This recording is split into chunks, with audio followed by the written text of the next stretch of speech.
Hey everyone, welcome back to the Sanity.io series. In this video, we will further explore the structural schema fields and we will see how you can also add the references to one of your structural content. So in last video, we added this blocks.js. This is a schema that we added, and I have created one more schema, that is author.js. It has the name field and the description field. First, I have to open the terminal and I need to run this sanity.io. So first I'll just go into this particular directory. I'll go by cd sanity, and now I'm inside the sanity. So I will do the npm run dev, and then it will just run the files for us, and then it will just start running sanity. So I need to go to this particular address. So here you can see we are inside it. It's a blog, and currently I added 2 blogs. So and there is one author, and now if I want to reference it, so in my blog I want to add a particular author. So I will in order to add it, first I'll just check this blog. It has currently 3 fields: name, description and body. So I'll need to go to the documentation, and inside the documentation I'll go inside the references and inside schema. Then I have multiple schemas here, so I need reference. So I'll go into this reference, and here if we see the documentation, we can see how we can add the reference to any of the other schema that we have. So I'll just go below and see filter. We can add the filters, validation. Okay, this is a default reference and this is a weak reference. As a weak reference, allowing the movie to be deleted without deleting the screening first. Okay, so for now, for the time being, I want to have the weak reference. So what it does is that movie as a weak reference to the movie, so thereby allowing the movie to be deleted without deleting the screening first. So we can delete it and the screening will not be deleted. So I'll just take all these things. The upper object actually defining the complete schema. So this is screening. Inside screening we can have like different movies. I'll copy this, and then I will go on to my code, and I want to add the schema in blogs. So here I will add this field. I will first do define field like I've been doing for others. It will be like this, and inside it I will add it. So name, I will just make it author. Title will be author only, and this type is the reference. So it will take the reference and it will find this author, and the two inside the two I want to need to add that. So the name, so this is which author. Okay, I can here created by.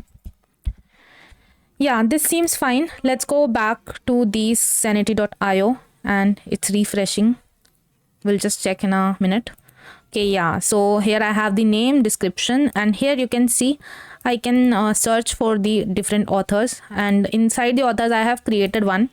So and it has just the name and description. So if I go again to blog, you can see there is an orange indicator that indicates that it has been edited, and sanity.io keeps a track of the changes. So if you want to discard any changes, so here we have the options. We can unpublish, we can discard the changes, we can delete this, or even like when there is a content team working on this particular blog and they want to schedule it, and they want this particular blog to be published anytime later, so they can even schedule it. And now I want to add that particular author to this, so I can just simply search for it. I will add the name and then I will do publish. Yes, so that is published. The next thing, we can further explore the documentation, and in case I want to further check the document part, I can even add one image if I want. We can add images. And one more thing that could actually be made a little more useful is that the body inside a blog, a body doesn't always only have the text. So what I want is that I can add a rich text editor to it. For that I need to go to the reference, and here I have this array, and below it I have the block. So this is a schema type for block which provide a rich text editor.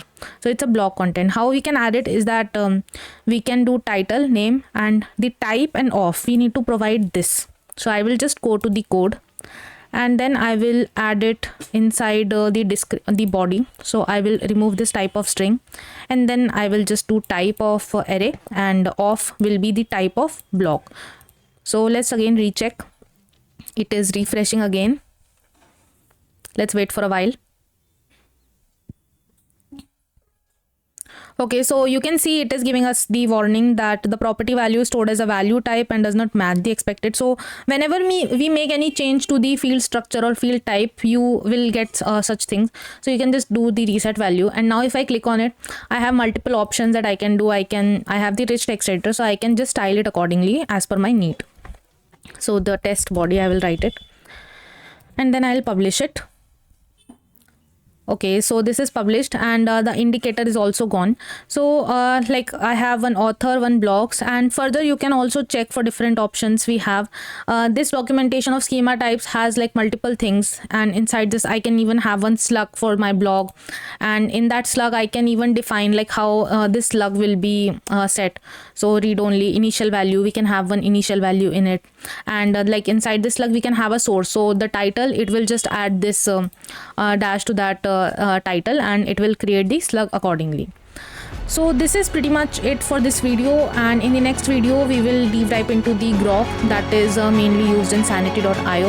If you like this video, please give it a like and subscribe to this channel, and thank you so much for watching.